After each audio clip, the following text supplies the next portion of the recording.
Bonjour, M. Savoie. Monsieur Sylvain, bonjour. On est encore dans nos capsules, très intéressantes, j'apprends beaucoup. Aujourd'hui, c'est pourquoi on choisit les résidences soleil, parce qu'on sait qu'il y a beaucoup de sécurité. Qu'est-ce que vous voulez dire par la sécurité? Bien, voyez-vous, Monsieur Sylvain, quand quelqu'un vient aux résidences soleil, là, ce qui est important pour nous, c'est que souvent les enfants vont venir avec leurs parents, puis c'est comme s'ils nous confieraient leurs parents. Pour nous, ça, c'est très important.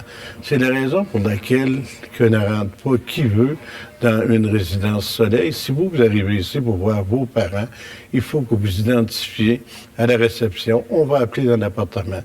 Puis si la personne veut vous recevoir, on va vous laisser aller voir vos parents. Même si vous venez 4 fois, 5 fois par semaine, on va toujours, même communiquer.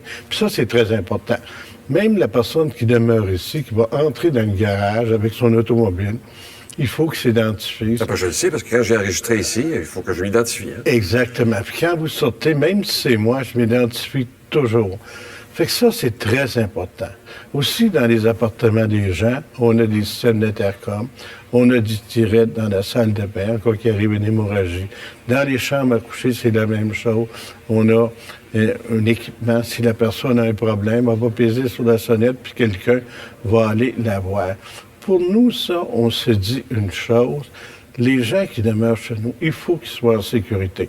Puis à tous les jours, si on n'a pas vu quelqu'un au déjeuner, s'il y en a 50 qu'on n'a pas vu, vers 9h30, on va appeler dans tous les appartements, savoir si tout va bien. Le soir, c'est la même chose. Le matin, toujours pour nous, la sécurité des gens, c'est important. Parce que vous savez, quand on vient demeurer dans une résidence, il ne faut pas que ce soit comme dans un bloc appartement. Nous, 24 heures par jour, on a quelqu'un qui est assis à la réception, qui surveille tout ce qui se passe dans les passages. Il y a des caméras partout, j'ai vu aussi. Partout, il y a des caméras dans les garages. Si on voit quelqu'un quand même niaiserait alentour d'une porte d'un appartement, il y a quelqu'un qui va partir et va aller voir qu'est-ce qui se passe. Parce que c'est important, la sécurité. Souvent, les gens demeurent dans un bloc appartement. Ils sont craintifs. Avec les invasions de domicile ou tout ça, ici, ça peut pas arriver. Là. Exactement. Et si je peux vous dire une chose, c'est qu'on a une sécurité. C'est sûr que c'est pas une prison, mais n'importe quelle personne qui rentre ici, que ce soit par une porte de côté, il s'identifie, on le voit dans la caméra, on lui ouvre la porte. Fait qu'à partir de ce moment-là, pour nous, c'est ça, la sécurité. Puis c'est pour ça qu'on dit souvent aux gens, laissez jamais une porte du bâtiment ouvert. Parce que nous, ça laisse ouvert, on va avoir un son qui va se faire à la réception.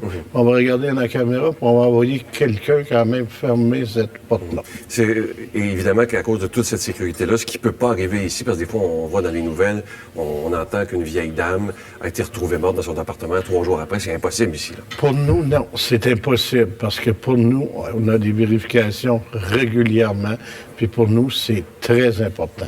La seule façon qu'on ne vérifiera pas, advenant quelqu'un dirait « je ne veux pas que vous vérifiez le matin chez nous », on va respecter ça. Mais à part de ça, tous les gens qu'on n'a pas vus à 9h30, on les appelle pour voir qu'est-ce qui se passe. Merci, M. Savoie. Ça m'a fait plaisir.